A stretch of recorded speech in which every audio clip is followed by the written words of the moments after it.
الله أكبر الله أكبر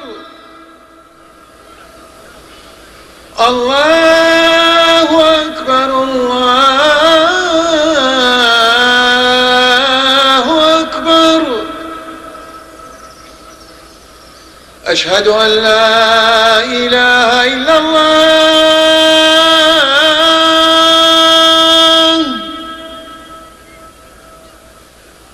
أشهد أن لا إله إلا الله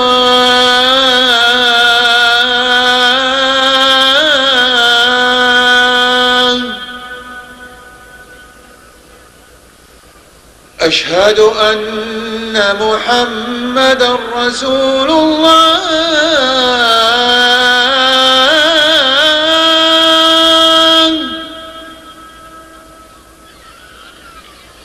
أشهد أن محمدًا رسول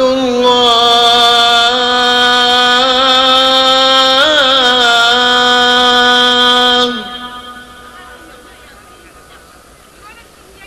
حي على الصلاة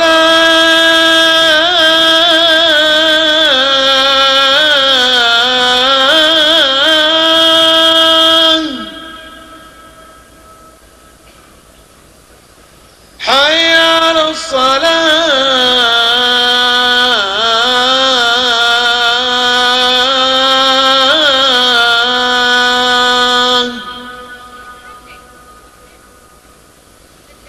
حي على الفلاح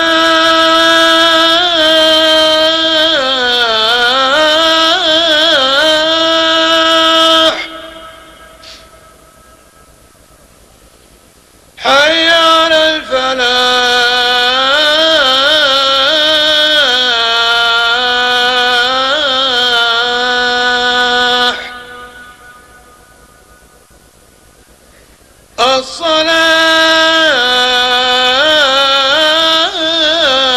الصلاة خير من النوم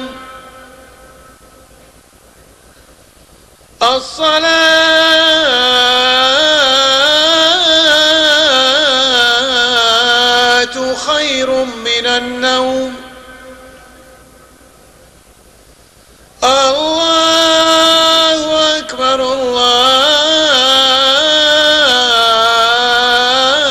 الله أكبر لا إله إلا الله.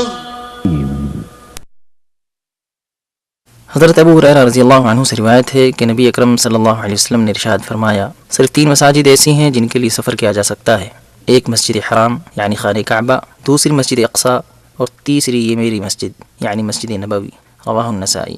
سب سے پہلے مختصر طور پر مسجد حرام سے متعلق ضروری معلومات تحریر کرتے ہیں۔ مسجد حرام حضرت آدم و حضرت حوا علیہم السلام کے زمین پر اتارے جانے سے پہلے ہی کعبہ شریف وجود میں آ چکا تھا۔ فرشتے اس کا طواف کرتے اور لبیک کی ندا سے اس خانہ خدا کو آباد کرتے تھے۔ پھر جب حضرت نوح علیہ السلام کے زمانے میں طوفان آیا تو اس میں یہ خانہ خدا بھی نہ بچ سکا اور اس کے آثار و نقوش بھی مٹ گئے، یہاں تک کہ اللہ تعالیٰ کی مشیت کے مطابق یہ مبارک گھر غیر معروف ہو گیا۔ پھر وہ وقت آیا جب اللہ تعالیٰ نے انسانیت کی ہدایت کا فیصلہ فرمایا اور حضرت ابراہیم علیہ السلام کو حکم دیا کہ اپنی بیوی ہاجر کو اور شیرخوار بیٹے اسماعیل کو اس مکے کی وادی میں چھوڑ دیں جہاں پر باد و بوش کا نام و نشان بھی نہ تھا، صرف ایک بے آب و گیاہ وادی تھی۔ چنانچہ حضرت ابراہیم علیہ السلام نے ان کو اس وادی میں لا کر چھوڑ دیا اور واپسی میں ثنیۃ الوداع کے مقام پر آ کر یہ دعا مانگی، ربنا انی اسکنت من ذریتی بواد غیر ذی زرع عند بیتک المحرم ربنا لیقیموا الصلاة فاجعل افئدة من الناس تهوی الیہم وارزقهم من الثمرات لعلهم یشکرون۔ ان آیات کا ترجمہ ہے، میں نے اپنے اہل و عیال کو اس بے آب و گیاہ وادی میں آپ کے مبارک گھر کے پاس لا بسایا ہے، اے ہمارے رب، تاکہ یہ نماز قائم کریں، اس لیے آپ لوگوں کے دل ان کی طرف پھیر دیجیے اور ان کو پھلوں کی روزی عطا فرمائیے تاکہ یہ تیرا شکر ادا کریں۔ ادھر حضرت ابراہیم علیہ السلام نے یہ دعا کی، ادھر قبولیت کے طور پر زمزم کا چشمہ اما ہاجر اور حضرت اسماعیل کے لیے جاری ہو گیا۔ جب بہت سے قبیلوں کو اس مبارک چشمے کا علم ہوا تو وہ کشاں کشاں اس کے پاس آ کر آباد ہونے لگے۔ قبیلہ عمالقہ کو بی بی ہاجر نے قعقاعان کی چوٹی پر رہائش پذیر ہونے کی اجازت دے دی۔ دن گزرتے گئے اور اب وہ وقت آ گیا جب حضرت اسماعیل علیہ السلام جوانی کی دہلیز کو چھونے لگے۔ ماں کو بیٹے کی شادی کی فکر لاحق ہوئی اور پھر جلدی ہی انہوں نے قبیلہ بنی عمالقہ کے سردار کی بیٹی سے حضرت اسماعیل علیہ السلام کی شادی کر دی، جس کا نام عمارہ تھا۔ ایک اور قبیلہ جرہم بھی یہاں آ پہنچا اور اس نے جبل ابو قبیس کی چوٹی پر چاہے زمزم کے مشرق میں سنیت الوداع کے مقام پر بود و باش اختیار کی۔ ابھی چند سال ہی گزرے تھے کہ اللہ تعالیٰ نے حضرت ابراہیم علیہ السلام کو حکم دیا کہ اس مبارک وادی کی زیارت کریں اور بیٹے و بیوی کی خیر خبر لیں۔ چنانچہ حضرت ابراہیم علیہ السلام تشریف لائے، بیٹی کی اہلیہ سے خیریت دریافت کی۔ اہلیہ کو یہ محسوس بھی نہ ہونے پایا کہ یہ خیریت پوچھنے والے بڑے میاں سیدھے سادے الفاظ میں کیا پیغام دے کر جا رہے ہیں۔ حضرت ابراہیم علیہ السلام نے بہو سے فرمایا کہ اسماعیل جب آئیں تو ان کو میرا سلام کہنا اور کہنا کہ آپ اپنے دروازے کے چوکھٹ بدل دیں۔ چنانچہ بیوی نے یہ پیغام حضرت اسماعیل علیہ السلام کو پہنچایا۔ حضرت اسماعیل پیغام کا مطلب فوراً ہی سمجھ گئے کہ ابا جان کا حکم ہے کہ میں اس بیوی کو طلاق دے دوں۔ اس طرح انہوں نے اپنی اہلیہ کو طلاق دے کر اپنے سے جدا کر دیا۔ ادھر قبیلہ جرہم کو جیسے ہی یہ خبر ملی کہ حضرت اسماعیل علیہ السلام نے اپنی اہلیہ کو طلاق دے دی ہے، انہوں نے فوراً ہی حضرت اسماعیل کی شادی اپنے قبیلے میں کر دی اور اللہ تعالیٰ کے برگزیدہ نبی کی مصاہرت کا شرف حاصل کر لیا۔ اسی خاتون کے بطن سے پھر عرب کے قبائل اور اس کے سرداروں کی نسل کا سلسلہ جا ملتا ہے۔ ادھر اللہ تعالیٰ کی مشیت میں یہ فیصلہ ہو چکا تھا کہ اس کا گھر آباد ہو، چنانچہ اللہ تعالیٰ نے حضرت ابراہیم علیہ السلام کو بیت اللہ شریف کی جگہ کی نشاندہی کرائی، اس کی بنیادوں سے باخبر کیا۔ ارشاد باری تعالیٰ ہے وَإِذْ بَوَّأْنَا لِإِبْرَاهِيمَ مَكَانَ الْبَيْتِ أَلَّا تُشْرِكْ بِي شَيْئًا وَطَهِّرْ بَيْتِيَ لِلطَّائِفِينَ وَالْقَائِمِينَ وَالرُّكَّعِ السُّجُودِ، جس کا ترجمہ ہے اور جب ہم نے ابراہیم کو گھر کی جگہ بتائی اور حکم دیا کہ میرے ساتھ کسی کو شریک نہ کرنا اور میرے گھر کو طواف کرنے والوں اور قیام کرنے والوں اور رکوع و سجدے کرنے والوں کے لیے پاک صاف کرو۔ اس وحی کے بعد پیغمبر خدا حضرت ابراہیم اپنے بیٹے اسماعیل کو ساتھ لے کر بیت اللہ شریف کی تعمیر کے لیے اٹھ کھڑے ہوئے، اس کی حدود کو نمایاں کیا، جگہ کو پاک صاف کیا اور تعمیر کا کام شروع کر دیا۔ حجر اسود سے شمالی رکن تک طول کی مقدار 32 ہاتھ رکھی گئی اور رکن یمانی سے حجر اسود تک طول 20 ہاتھ متعین کیا، اونچائی 7 ہاتھ رکھی اور پھر حجر اسود کو اس کی جگہ پر نصب کیا۔ اس سے فارغ ہو کر 7 چکر طواف کے لگائے۔ اس کے بعد باپ بیٹے نے لوگوں کو اس مقدس گھر کی زیارت کی دعوت دینا شروع کی تاکہ ایک اللہ وحدہ کی عبادت ہو اور بت پرستی کی دنیا سے انسانیت کو چھٹکارا مل سکے۔ جیسے جیسے لوگوں نے یہ مبارک خبر سنی، شوق و مستی سے ان کے دل اللہ تعالیٰ کے اس مبارک گھر کی زیارت کے لیے بے چین ہوئے اور حج کے لیے ایک دوسرے سے بڑھ چڑھ کر پیش قدمی کرنے لگے۔ اللہ تعالیٰ نے ارشاد فرمایا وَأَذِّن فِي النَّاسِ بِالْحَجِّ يَأْتُوكَ رِجَالًا وَعَلَى كُلِّ ضَامِرٍ يَأْتِينَ مِن كُلِّ فَجٍّ عَمِيقٍ، اور لوگوں میں حج کا اعلان کرو کہ تمہاری طرف پیدل اور دبلے پتلے اونٹوں پر جو دور دراز سے چلے آتے ہوں سوار ہو کر چلے آئیں۔ اس مبارک گھر کی تولیت کی ذمہ داری تا حیات حضرت اسماعیل علیہ السلام نے نبھائی۔ پھر ان کی وفات کے بعد اس کی تولیت کی ذمہ داری قبیلہ جرہم نے اپنے کاندھوں پر لی، یہاں تک کہ 3 صدی عیسوی میں جب یمن میں قوم سبا کی سد معارب کا سیلاب آیا تو یہ خانہ خدا تہس نہس ہو گیا۔ قبیلہ اسد و خزاعہ بھی شمال کی طرف ہجرت کرنے پر مجبور ہو گئے۔ قبیلہ خزاعہ نے مکے آ کر قبیلہ جرہم پر غلبہ حاصل کر کے ان کو مکے سے بھگا دیا۔ عمرو بن لحی نامی ایک شخص نے اللہ تعالیٰ کی دین حنیف کو بت پرستی سے بدل دیا، حاجیوں پر بتوں کے لیے قربانی فرض کی، طواف بیت اللہ کے ارد گرد تالی بجانے اور سیٹی بجانے کا نام رہ گیا تھا۔ ایک زمانے تک یہی حال چلتا رہا، یہاں تک کہ قصی بن کلاب بن مرہ طواف کے لیے آئے۔ یہ نبی اللہ حضرت اسماعیل کی نسل میں سے تھے۔ یہ 5ویں صدی عیسوی کی 5ویں دہائی کا واقعہ ہے۔ ان کو مکہ مکرمہ کی امور اور اس کی سرداری نصیب ہو گئی، جن سے پھر قریش کے عہد کا سلسلہ شروع ہوا اور قبیلہ قریش کی شاخیں مکہ مکرمہ کی وادیوں میں پھیلتی گئیں۔ ان کے کچی اینٹوں و پتھروں سے بنے گھروں میں شعر و شاعری کا چرچا عام ہو گیا۔ کعبے کے آس پاس کی جگہوں کو قصی نے بیت اللہ کے لیے خاص کر دیا۔ یہ صحن کعبہ کے بقدر علاقہ تھا۔ دارالندوہ کی تعمیر کی، جس میں میٹنگ و مشورے کے لیے لوگ جمع ہوتے تھے۔ بیت اللہ کی متصل جگہ کو چھوڑ کر پھر عام اجازت تھی کہ لوگ رہائشی مکانات بنا سکتے ہیں۔ حجاج اکرام کو پانی پلانا بڑے عزت و شرف کا مقام تھا۔ اسی کے ساتھ یہ کام بڑا مشکل بھی، اس لیے کہ اس وقت مکے کی وادی میں پانی کی شدید قلت تھی۔ جرہم نے جب سے چاہے زمزم کو دفن کر دیا تھا، اس وقت سے اب تک اس کا انکشاف نہ ہو سکا تھا۔ ادھر حجاج اکرام کی تعداد میں اضافہ اور مکہ مکرمہ کی اقتصادی حالت کے فروغ کی وجہ سے پانی کی قلت ایک اہم مسئلہ بن گئی، اور قصی کے بعد ہر سردار مکہ کو پانی کی قلت کا مسئلہ پریشان کی رہتا تھا، یہاں تک کہ وہ وقت آیا جب عبد المطلب کے حصے میں سرداری آئی۔ چاہے زمزم کے متعلق معلومات و روایات معروف تھی ہی، اس لیے اب عبد المطلب نے اس کی تلاش شروع کی۔ اسی اثنا میں عبد المطلب نے خواب دیکھا کہ کوئی پکارنے والا ان کو چاہے زمزم کی نشاندہی کے لیے پکارتا ہے اور مکان معین کو کھودنے کے لیے کہتا ہے۔ چنانچہ عبد المطلب جیسے ہی بیدار ہوئے، اس جگہ کی کھدائی شروع کرا دی۔ جس جگہ کو خواب میں دیکھا تھا اب کیا تھا؟ کھدائی کرتے کرتے چشمہ زمزم پھوٹ پڑا۔ حجاج اکرام اور تجارتی قافلوں کی آمد بکثرت ہوئی، جس کی وجہ سے 10-12 سال میں مکہ مکرمہ تجارتی مرکز بن گیا۔ جنوب میں یمن و حبشے کے آنے جانے والے قافلے یہاں سے ہو کر گزرتے، اسی طرح شمال میں روم و فارس کے تجارتی قافلوں کی یہی گزرگاہ تھی۔ یہی نہیں بلکہ مشرق میں ہندوستان سے تجارتی روابط شروع ہوئے تو مغربی سمت میں مصر و افریقہ کے ملکوں سے تجارتی لین دین کے معاملات مستحکم ہو گئے۔ گویا یہ تمہید تھی اشرف الانبیاء خاتم الرسل سیدنا محمد رسول اللہ صلی اللہ علیہ وسلم کے استقبال کی۔ سرور دو عالم صلی اللہ علیہ وسلم عام الفیل 571 میلادی میں اس دنیا میں جلوہ افروز ہوئے۔ مکہ مکرمہ کی پربہار فضاؤں میں آپ صلی اللہ علیہ وسلم کی نشوونما ہوئی، لوگوں سے آپ شناسا ہوئے اور لوگ آپ صلی اللہ علیہ وسلم سے متعارف ہوئے۔ آپ صلی اللہ علیہ وسلم اپنی شرافت و نیک طبیعت کی وجہ سے لوگوں کے محبوب بن گئے، امانت دار کہلائے۔ آپ صلی اللہ علیہ وسلم نے حضرت خدیجہ رضی اللہ عنہا سے شادی فرمائی۔ ابھی چند سال ہی گزرے تھے کہ توحید و رسالت کی امانت سے آپ کو سرفراز کیا گیا اور غار حرا سے نور توحید اور ملت اسلامیہ کی روشن تاریخ کا آغاز ہوا۔ غار حرا میں سب سے پہلی وحی نازل ہوئی۔ بسم اللہ الرحمن الرحیم۔ اللہ تعالیٰ نے ارشاد فرمایا، اقرأ باسم ربك الذي خلق خلق الإنسان من علق اقرأ وربك الأكرم الذي علم بالقلم علم الإنسان ما لم يعلم۔ پڑھیے اپنے اس رب کے نام سے جس نے پیدا کیا انسان کو خون کے لوتھڑے سے۔ پڑھیے اور تمہارا رب بڑا کریم ہے جس نے قلم سے سکھایا انسان کو وہ سکھایا جو وہ نہیں جانتا تھا۔ وہ سب سے پہلی وحی تھی جو رسول اللہ صلی اللہ علیہ وسلم پر نازل ہوئی اور جس کی روشنی مکے کی وادی سے نکل کر چہار دانگ عالم میں پہنچی۔ یہ دعوت اسلام 13 سال تک مکہ مکرمہ ہی میں رہی، جہاں صاحب دعوت و فخر رسول صلی اللہ علیہ وسلم کو حقد و حسد، ایذا و تکلیف کا شدید سامنا کرنا پڑا۔ آپ صلی اللہ علیہ وسلم کے خلاف قتل کی سازشیں بنائی گئیں۔ اس پر ہی بس نہیں بلکہ آپ کے ساتھ آپ کے خاندان اور صحابہ کرام کا 3 سالہ بائیکاٹ کیا۔ بالآخر حضور صلی اللہ علیہ وسلم کو ہجرت کی دعوت دے دی گئی۔ اب کیا تھا؟ کفار کو جیسے ہی اندازہ ہوا کہ اب محمد صلی اللہ علیہ وسلم مکہ چھوڑنے والے ہیں، سب کے سب مشرکین اکٹھا ہوئے اور سرور دو عالم صلی اللہ علیہ وسلم کے گھر کا محاصرہ کر لیا۔ ادھر یہ مکر و فریب کا جال بچھا رہے تھے، ادھر اللہ تعالیٰ نے ان کے فریب کاری کی ناکامی کا فیصلہ فرما لیا تھا۔ چنانچہ رسول اللہ صلی اللہ علیہ وسلم معجزانہ طور پر سورہ یاسین کی آیت وَجَعَلْنَا مِن بَيْنِ أَيْدِيهِمْ سَدًّا وَمِنْ خَلْفِهِمْ سَدًّا فَأَغْشَيْنَاهُمْ فَهُمْ لَا يُبْصِرُونَ، پڑھتے ہوئے ان کے اوپر پھونکتے ہوئے بحفاظت خداوندی ابو بکر رضی اللہ عنہ کو ساتھ لے کر مدینہ منورہ کے لیے روانہ ہوئے۔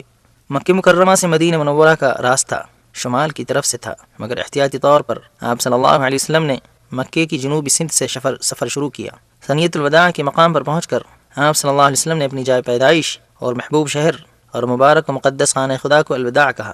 تقریباً 10 کلومیٹر کی مسافت طے کر کے جبل ثور کی غار میں بقصد آرام اور دشمن کی نظروں سے مختفی ہونے کے لیے قیام پذیر ہوئے۔ حضرت ابو بکر رضی اللہ تعالی عنہ کو رسول اللہ صلی اللہ علیہ وسلم کی زندگی کی شدید فکر لاحق رہتی تھی۔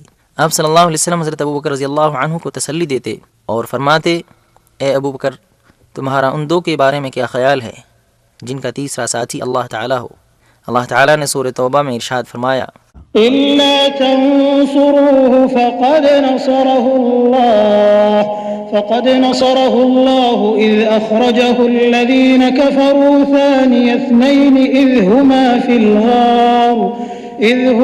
فِي الْغَارِ إِذْ يَقُولُ لِصَاحِبِهِ لَا تَحْزَنْ إِنَّ اللَّهَ مَعَنَا۔ اس کا ترجمہ یہ ہے، اگر تم پیغمبر کی مدد نہ کرو گے تو خدا ان کا مددگار ہے، اور وہ وقت تم کو یاد ہوگا جب ان کو کافروں نے گھروں سے نکالا۔ اس وقت 2 ہی شخص تھے جب وہ دونوں غار ثور میں۔ اس وقت پیغمبر اپنے رفیق و ساتھی کو تسلی دیتے تھے کہ غم نہ کرو، خدا ہمارے ساتھ ہے۔ آپ صلی اللہ علیہ وسلم مدینہ تشریف لے آئے، مگر آپ کا دل برابر بیت اللہ شریف کی زیارت کے لیے مشتاق رہا۔ چنانچہ 6 سال بعد سن 6 ہجری میں آپ صلی اللہ علیہ وسلم 500 صحابہ اکرام کے ہمراہ عمرے کی غرض سے مکے کے لیے روانہ ہوئے۔ ساتھ میں تلوار کے علاوہ کوئی اسلحہ نہیں لیا۔ قریش مکہ کو جیسے ہی آپ صلی اللہ علیہ وسلم کی مکے آمد کی اطلاع ملی، انہوں نے 200 شہ سواروں کو بھیجا تاکہ ان کو مکے داخل ہونے سے روک دیں۔ ادھر رسول اللہ صلی اللہ علیہ وسلم نے اپنے رفاقہ کو حکم دیا کہ وہ مکے کی مغربی جانب ثنیۃ المراد جو حدیبیہ کا نشیب راستہ ہے وہاں کا رخ کریں۔ اس طرح ان 200 شہ سواروں سے جنگ کی نوبت نہ آ سکی۔ اب رسول اللہ صلی اللہ علیہ وسلم نے مسلمانوں کا ایک وفد قریش کے پاس بھیجا کہ ہمیں عمرے کی اجازت دے دی جائے۔ اس وفد کی واپسی میں تاخیر ہوئی اور یہ خبر پھیل گئی کہ مسلمانوں کے وفد کو قتل کر دیا گیا۔ یہ خبر جیسے ہی ملی رسول اللہ صلی اللہ علیہ وسلم نے حدیبیہ کے مقام پر ہی درخت رضوان کے نیچے مسلمانوں سے قریش سے جنگ کے لیے بیعت لی۔ تمام مسلمانوں نے اس بیعت میں حصہ لیا۔ جب قریش کو اس بیعت کا علم ہوا تو قریش کی آنکھیں کھلیں اور پھر قریش مکہ نے صلح کی پیشکش کی۔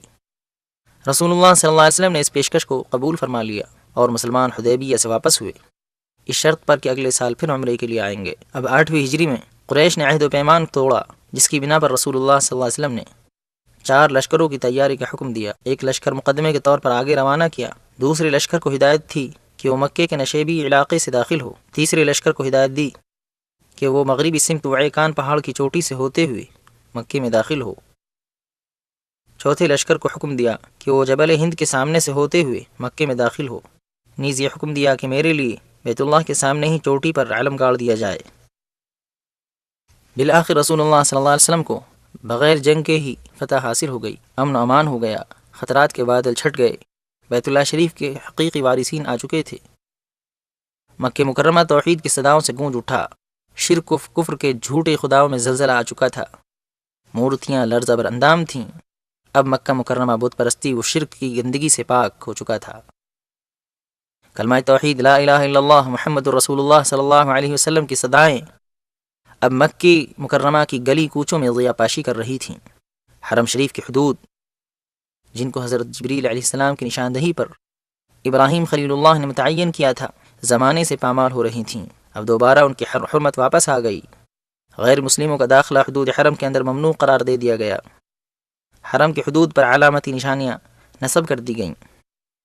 مکے کے شمال میں حرم کی حد تنعیم ہے، جس کا فاصلہ مکے سے 6 کلومیٹر ہے۔